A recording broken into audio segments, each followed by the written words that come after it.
Hi, so it feels like ages since my last video. I had a pretty full-on week with work last week, so I'm just coming back now.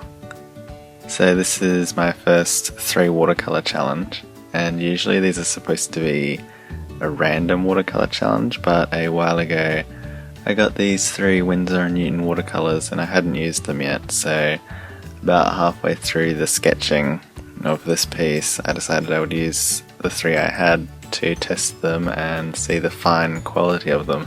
So this week's prompt is camera. I started sketching, I mostly did antique or old style cameras because they look cool. I'm pretty sure I added an iPhone or an iPod in there somewhere. And now it's time to paint my mood board. And they're all pretty much basically the same colour, some dusty brown. I didn't feel like I wanted to do a human character, so I started leaning towards a robot camera. There's no way this hasn't been done before. Lately I've been looking at my drawings and thinking they reminded me of something, like I've seen it something similar at one point. But I think that's with all art. People get inspired by other people and go on to make variations of that art and then inspire new people. The circle of art life, I guess you could call it. I did a bit of character designing as well, of a girl with a robot sidekick. And then I moved on from that with just the robot and played around with the head shape. These cute little circular ears appeared at the back when I was doing like little wings at the back of it, I don't know. And I just loved them, they looked so cute. It made him look like a panda or a little bear cub. I was pretty happy with the idea so far, so I just dove right into the final design. I knew I wanted a lot of little gadgets and wires poking out from him, and I was thinking of adding a little slot so a Polaroid can be printed out, which can show something that he just took a photo of. So my 3 watercolours are Purple Lake, Cerulean Blue hue and Cadmium Red hue, which turned out to be a really beautiful selection of colours. They worked really well together and I was able to make something that wasn't too bad in the end. I think the only downside was the paper I was using.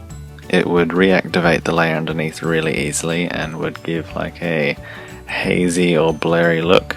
And again, this isn't a random selection. I bought these probably a month apart from each other over some time, and I was just collecting up some watercolour. I was just collecting up some Windsor and Newton colours. I liked the idea of having a purple robot and used the other colours just as accents and highlights so it's not too crowded with colour.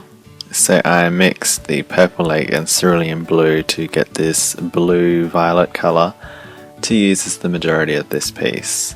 And these paints are just so lovely to mix. They are so silky and creamy and smooth.